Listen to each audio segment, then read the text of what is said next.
Personally, I don't cheat, but if you wanted to do it, this is how you would do it. Okay, so in order to do this, we'll need to inspect network traffic. One of the best tools for inspecting network traffic, there's a lot, but one of the easiest to use is Charles proxy.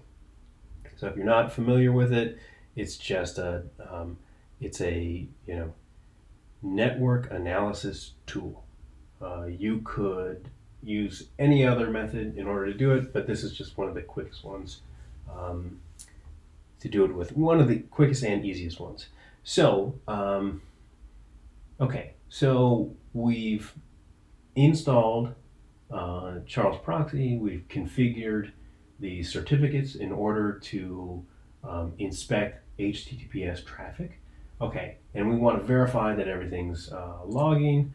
So let's open up a new tab. Okay, clearly we are logging. Okay, here's all our network traffic. All right, that's great. Let's go ahead and clear this out. All right, so let's take a look at what's happening here. If I want to roll a d20, okay, we got a 6. And we can see that I did a post to this host here with this path, okay? And we can look at this, and this is right here a roll ID, and the results of rolling one d20 was a 6, and then it's just repeated here. So this roll ID is actually pretty interesting because that's kind of how Roll20 is tracking everything. Okay, so let's do that again, but this time we're going to set up a breakpoint.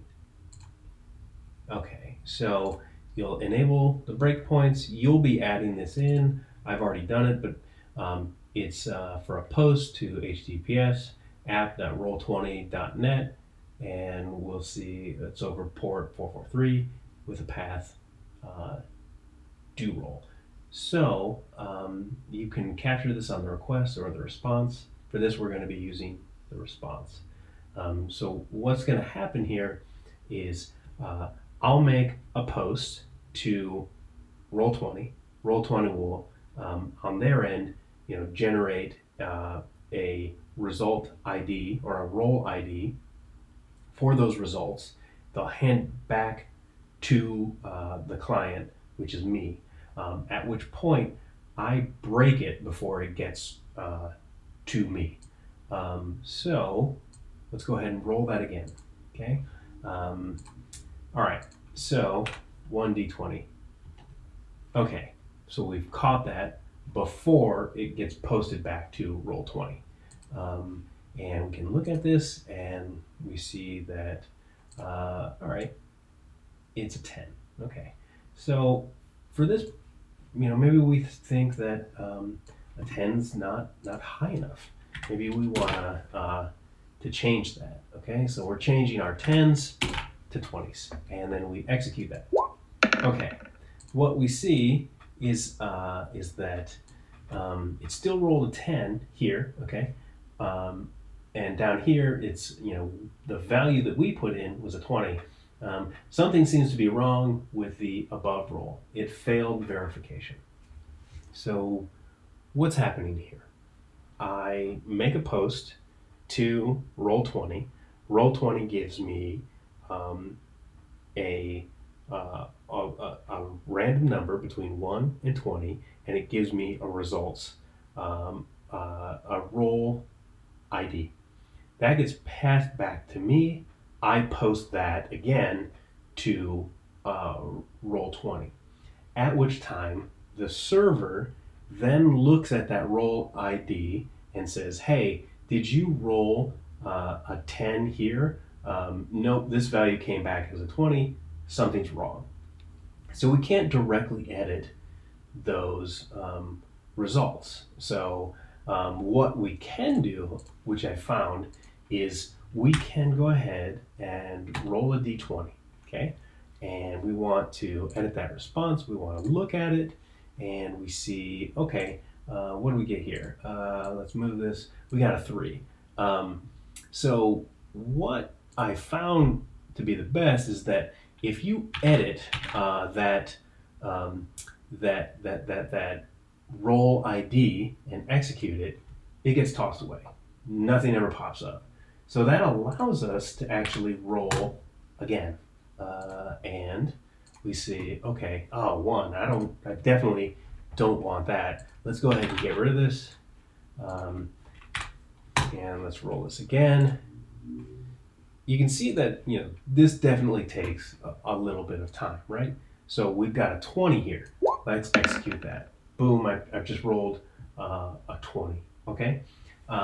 So, we could roll, multiple d20s and see what we get, okay? And we want to inspect these and see, okay, we'll edit the response here. Check this out. We got a 13 there.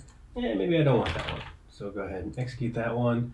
What I find is that if you don't get rid of these results fast enough, that they'll eventually it'll eventually time out within Charles proxy, and then it'll execute that. So we can, we've got a 19 here, and we can go ahead and execute that one. Now we've rolled a 19.